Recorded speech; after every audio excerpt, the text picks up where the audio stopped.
আমি গ্যারান্টি দিয়ে বলতে পারবো বিকেলের অবসর সময়ে আমরা প্রায় হাজারো তরুণ তরুণী কিংবা সব বয়সের মানুষ অবসর সময় পেলেই মোবাইল ফোন টিপতে ব্যস্ত হয়ে যায়। মোবাইল ফোনের রিলস যেন আমাদেরকে মাদকের মতো অথবা নেশাগ্রস্তের মতো নেশাগ্রস্ত করে ফেলেছে।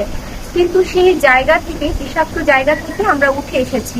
যেমন আমাদের পাশে দেখতে পাচ্ছেন অনেক ধরনের সবজি চাষ করা হয়েছে এখানে, যেখানে রয়েছে বিভিন্ন জাতের সবজি, যেমন মালাবার স্পাইনাচ, সুইট পটেটো লিভস, দেন হচ্ছে এখানে করলা গাছ আছে, অ্যাশফোর্ড আছে, যেটাকে আমরা চাল কুমড়া নামে চিনি।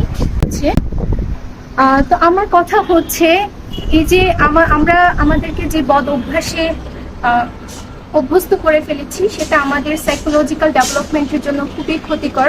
প্লাস এটা আমাদের অনেক বেশি ডিপ্রেসড করে। যেমন আমরা অ্যাজ এ হিউম্যান বিং হিসেবে আমাদের প্রত্যেকেরই ভালো কোনো কাজের সাথে, ডেভেলপিং ইমপ্রুভিং কোনো কাজের সাথে জড়িত থাকা দরকার, কিন্তু সেক্ষেত্রে আমরা ডে বাই ডে লেজি হয়ে যাচ্ছি, এই ধরনের অ্যাক্টিভিটিস করছি না।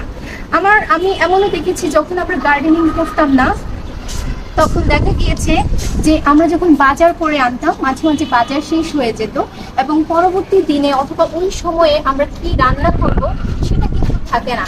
তো আজকে আমি যখন এই ছাদ বাগানে বিভিন্ন সবজির দিকে তাকাই অথবা আসি, আমি যখন বারান্দায় যাই, মাশাআল্লাহ অ্যান্ড আলহামদুলিল্লাহ, আমি ভেবে পাই না যে আমি কোনটা ছেড়ে কোনটা রান্না করব। এই যে প্রোডাক্টিভিটি, এটা হয়েছে শুধুমাত্র চেষ্টার ফলে। তো চেষ্টা করে যেতে হবে। আপনি যদি আজকে চেষ্টা করেন, কালকে আপনি ফল পাবেন।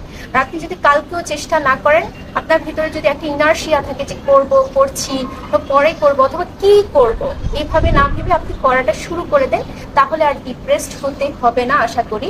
তো এখানে আছে পুঁই শাক, এখানে আছে মিষ্টি আলু শাক, এখানে আছে যে উস্তা অথবা করলা গাছ, ওখানে আছে ইয়ার লং বিনস, এই যে এখানে লতানো রয়েছে বড় বড় বরবটি সিম, এখানে রয়েছে আপনার বেগুন, বিভিন্ন জাতের বেগুন রয়েছে, ওটা হচ্ছে ডিম বেগুন আর এটা হচ্ছে নর্মাল বেগুন। আর আমি আরো কিছু দেখাতে চাই, যেমন চাল কুমড়া অলরেডি বড় হয়েছে,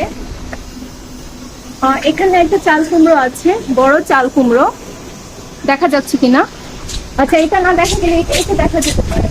এখানে আরেকটা আছে, এখানে আরেকটা চাল কুমড়ো আছে, প্লাস এখানে কিছু উস্তা ধরেছে, ফুল ফলে এখানে অনেকগুলো উস্তা ধরেছে।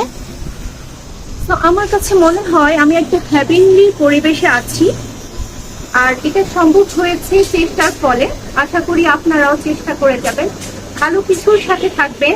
আপনার মনস্তাত্ত্বিক যে ডেভেলপমেন্ট, যে সুস্থ থাকার ব্যাপারটা, সেটাকে আপনি ভালো রাখবেন এবং সুস্থ থাকবেন।